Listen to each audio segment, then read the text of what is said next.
sobat, kembali lagi di channel Juara Donghua.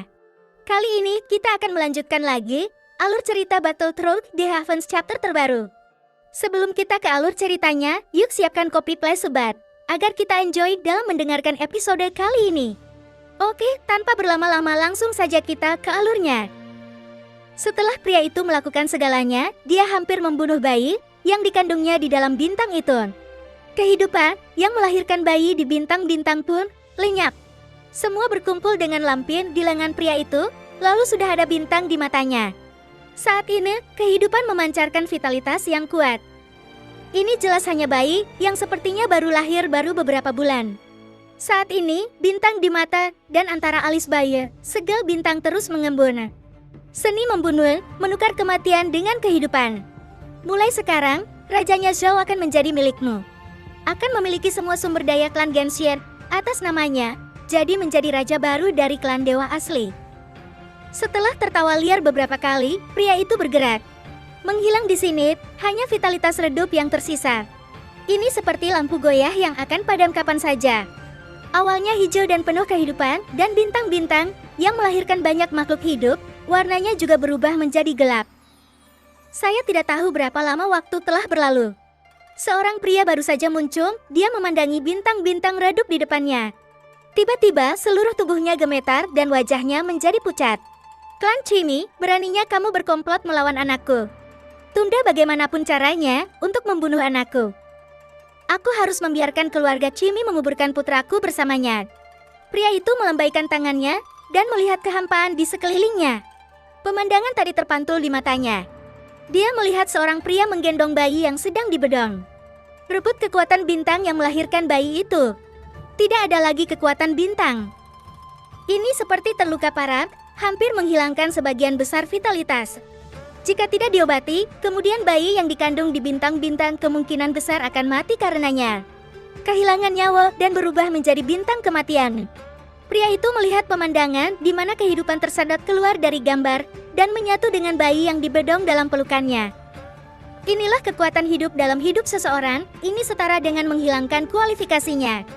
Sambil gemetar, pria itu menengadah ke langit dan mengeluarkan suara gemuruh yang mengejutkan. Dua air mata darah keluar dari matanya. Aku harus membalaskan dendam anakku. Klan Chimi harus membayar 100 kali lipat harga masa depan yang mereka rampok hari ini. Hancurkan seluruh klanmu dan jangan tinggalkan siapapun. Kemudian laki-laki itu menggigit ujung lidahnya dan keluar setaguk besar air mani dan darah. Bergegas menuju bintang redup ini. Jika sebagian besar vitalitasnya musnah, bahkan jika kamu selamat, saya khawatir saya tidak bisa lagi menjadi garis keturunan Dewa Asli.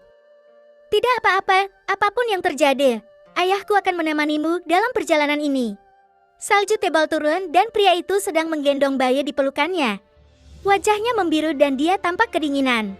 Dia sudah lama pergi. Sampai saya mendongak dan melihat cahaya api yang redup.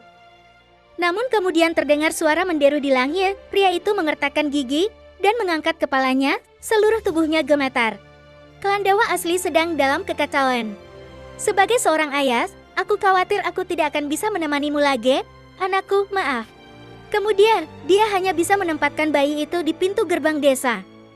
Setelah melihat bayi itu beberapa saat, sosok itu tiba-tiba menghilang. Terdengar suara gemuruh di udara, menarik orang-orang di desa. Mereka segera menemukan bayi itu di salju. Para wanita di desa memungut bayi dari salju. 10 tahun telah berlalu dalam sekejap.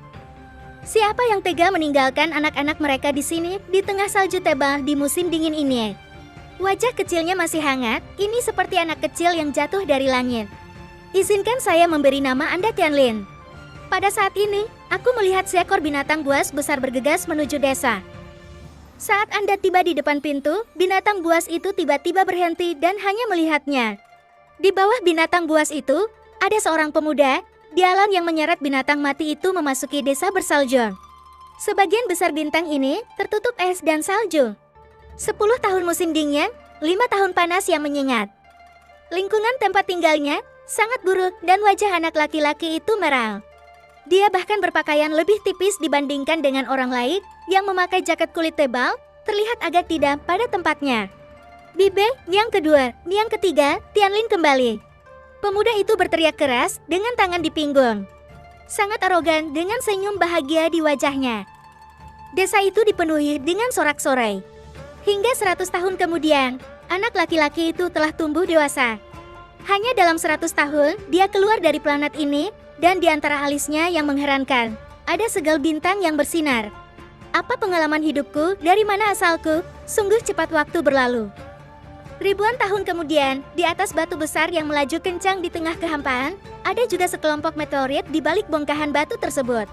Sesosok duduk bersila, kehijauan di matanya sudah lama hilang. Ada 9 cetakan bintang yang bersinar di antara alisnya. Saat ini, ada beberapa bintang besar di depan kami.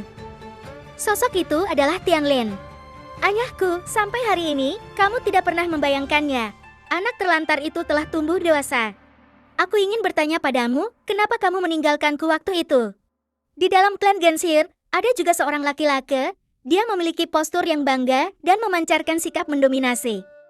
Tidak hanya ada sedikit cetakan bintang yang bersinar di antara alisnya, saat dia perlahan membuka matanya, sebenarnya ada bintang kembar di matanya.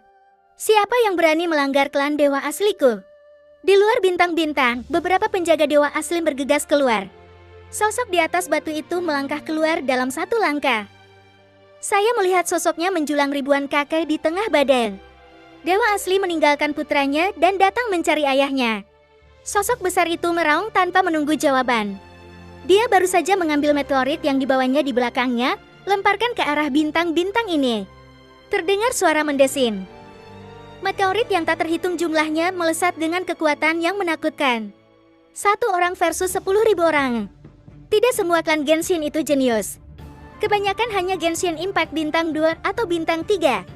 Tentu saja, dewa asli bintang 9 juga banyak. Ini adalah pertempuran yang menggemparkan dunia. Bahkan jika dewa asli bintang 9 mengambil tindakan, pada akhirnya dia juga bukan tandingan Tianlin di depannya. Di mana ayahku? Kenapa kamu tidak berani menemuiku? Tianlin berharap bisa bertemu ayahnya. Namun melalui garis keturunan, seseorang tidak dapat merasakan keberadaannya. Hingga sebuah sosok muncul, semua dewa asli bintang 9 di sekitar mereka mengepalkan tangan, mereka mengelilinginya. Saat dia melihat sosok ini, energi dan darah Tianlin langsung mendidih. Kenapa? Aku benar-benar ingin membunuhmu. Tianlin tidak bisa mengatakan seperti apa rasanya. Pokoknya, saat aku melihat sosok di depanku, kemarahan melonjak dalam sekejap. Ada perasaan bahwa itu harus dipecah-pecah apapun yang terjadi. Berani-beraninya kamu tidak menghormatiku, putra mahkota baru dari klan dewa asli, sedangkan para dewa asli mematuhi perintahku. Mari kita bertindak bersama untuk membunuh rekan ini. Saat ini, sosok itu perlahan keluar.